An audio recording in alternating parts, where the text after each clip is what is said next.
Ahoy there, YouTube! We're back again today for more of our Gencon Bonanza Explosion Blowout coverage. We're live at Gencon 2017. Thanks in part to all of our amazing Kickstarter backers. Thank each and every one of you. Also thanks to our awesome sponsors, Tasty Minstrel Games, who sponsors us year-round, Bleem Games, who has Dark Mages coming out a little bit later this year, and Medieval Lords, who has Black Souls coming to Kickstarter very, very soon.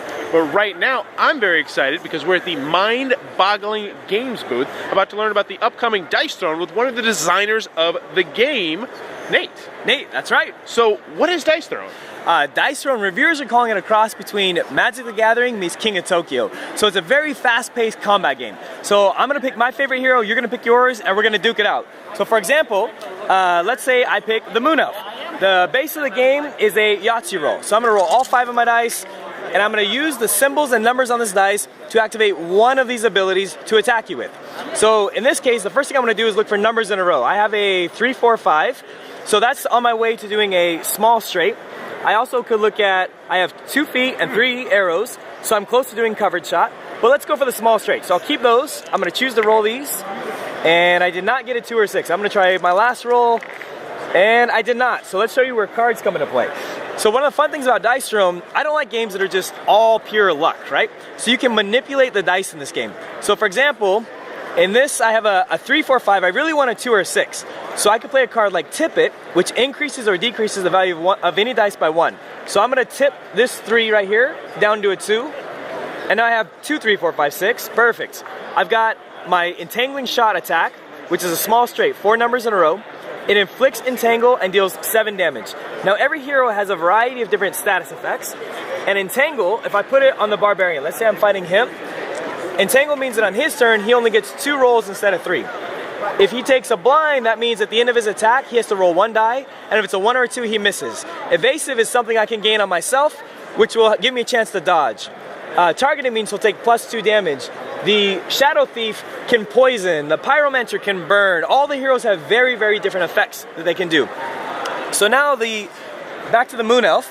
She's doing 7 damage and entangling this Barbarian.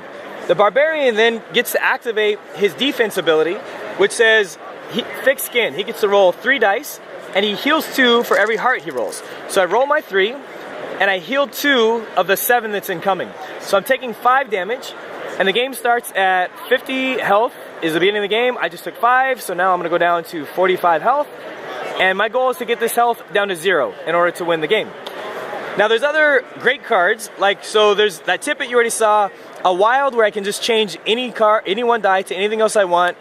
Some of these cards are upgrades. So I did Entangling Shot level 1, which does 7 damage, but Entangling Shot level 2 does 9 damage. So I can play this upgrade, and for the rest of the game my hero is stronger. But in order to play these cards, I have to spend combat points. So every turn I draw 1 card and I gain 1 combat point. And if I wanted to play this upgrade, it cost me 2. So I'd go down from 2, go to 0, I can play that card, and she's upgraded for the rest of the game. And every hero is different. So the Moon Elf is very wily. She dodges a bunch of attacks. She's hard to hit. The Paladin is highly defensive. And he can buff himself or his teammates. The Monk gains Chi tokens, which he can either spend to add damage or spend to reduce damage. The Barbarian is a big thug meathead. He just hits a lot. He hits hard and reliably. The Shadow Thief, he can steal your currency so you can't play cards. He can make you discard. He can poison you, hide out in the shadows. And the Pyromancer is a glass cannon. Even her defense is another offense. She's gonna kill you fast or die trying. The game plays 1v1, 2v2, 3v3, or free-for-all up to 6 players. All right, and is it killing everybody, points, or both? It's killing everybody. You just gotta drop the health down to 0. And if we're playing in a team game, we share a single health pool, so nobody gets knocked out and has to go get food. We play as a game, and nobody can get picked on. There's a targeting roll, so after I decide what attack I'm going to do, I roll a die to see who it's going to hit, because I don't like games where someone gets picked on either, and that doesn't happen. But even with a targeting roll, you can manipulate that dice. So let's say it was attacking you and we're in a free-for-all, you could play Tip It and tip it so that it's attacking me. It's really fun to mess with the dice. All right, and this is not out yet, but when is this expected to be coming out? Yeah, so we kickstarted in January. We had just shy of 4,000 backers. We hit every single stretch goal. We were very happy with it. It hit shelves in November. and PSI is our distributor. You should be able to find it in almost all of your friendly local game stores. All right, very, very cool. Thank you very much, Nate. That is Dice Storm. It looks like it might be your cup of tea. Be sure to check that one out later this year. If you're enjoying this Gen Con coverage, please be sure to click on that subscribe button down below or in the comments below. Let me know of these Pyromancer, Shadow Thief, Barbarian, all of them, which one would you prefer to be? Oh, the Shadow Thief is easily the best hero here.